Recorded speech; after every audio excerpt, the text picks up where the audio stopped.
নিখিল ভাৰত কৃষক সভা আৰু নিখিল ভাৰত যুৱ ফেডাৰেশ্যনৰ উদ্যোগত আন্তঃৰাষ্ট্ৰীয় শিশু শ্ৰম বিৰোধী দিৱস উদযাপন। আন্তঃৰাষ্ট্ৰীয় শিশু শ্ৰম বিৰোধী দিৱস উপলক্ষে AIYF আৰু AIKS জিলা সমিতিৰ যৌথ উদ্যোগত এক সচেতনতামূলক অনুষ্ঠানৰ আয়োজন কৰা হয়।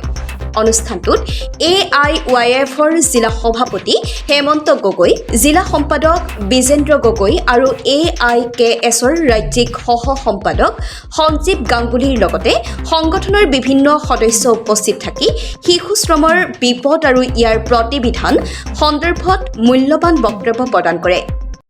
বহুত ডাঙৰ এটা বিষয়, বিশেষকৈ এইকাৰণে যে আজিৰ তাৰিখত আমি দেখিছোঁ যে ভাৰতবৰ্ষ নিজকে ৱৰ্ল্ড ইকনমিক ৪ৰ্থ নম্বৰ বুলি কৈছে, কিন্তু শিশু শ্ৰম বন্ধ হৈছে জানো?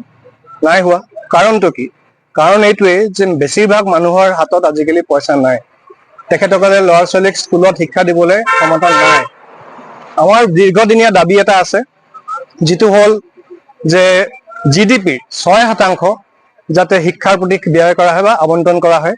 সেইটো হ'লে কি হ'ব, সকলো ল'ৰা ছোৱালীয়ে এটা মিনিমাম এডুকেশ্যন পাব, আৰু যদি মিনিমাম এডুকেশ্যন পায় তেতিয়াহে দেশ আগবাঢ়িব।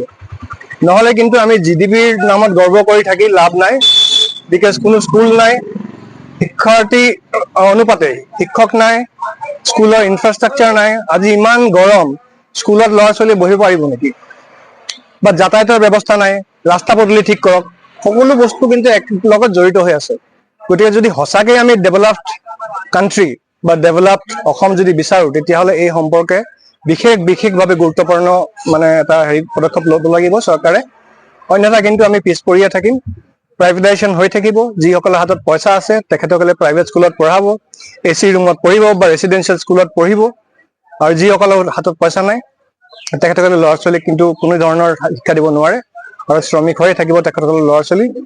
ভৱিষ্যত কিন্তু বিশেষকৈ এটা ডাঙৰ পপুলেশ্যনৰ কিন্তু অন্ধকাৰত যাতে এই সম্পৰ্কে কয়।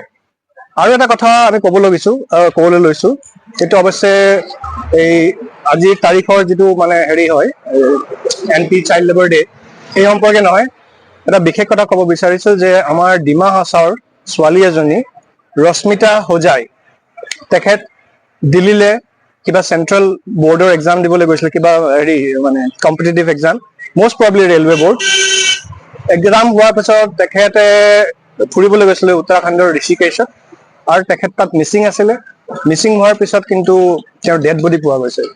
এতিয়া আমি কৈছোঁ যে এইটো হত্যাই হয় নে এক্সিডেণ্টে হয় নে কি হয়, এই সম্পৰ্কে যাতে অসম গভৰ্ণমেণ্টে কগনিজেঞ্চ লয়। যিহেতু আমাৰ ছোৱালী, আমাৰ অসমৰ ছোৱালী, কগনিজেঞ্চ লৈ যাতে সেই সম্পৰ্কে এটা ইনকুৱাৰী কৰে, কমিটি সৃষ্টি কৰে, আৰু সোনকালে যাতে তাৰ ৰিপৰ্ট ওলায়।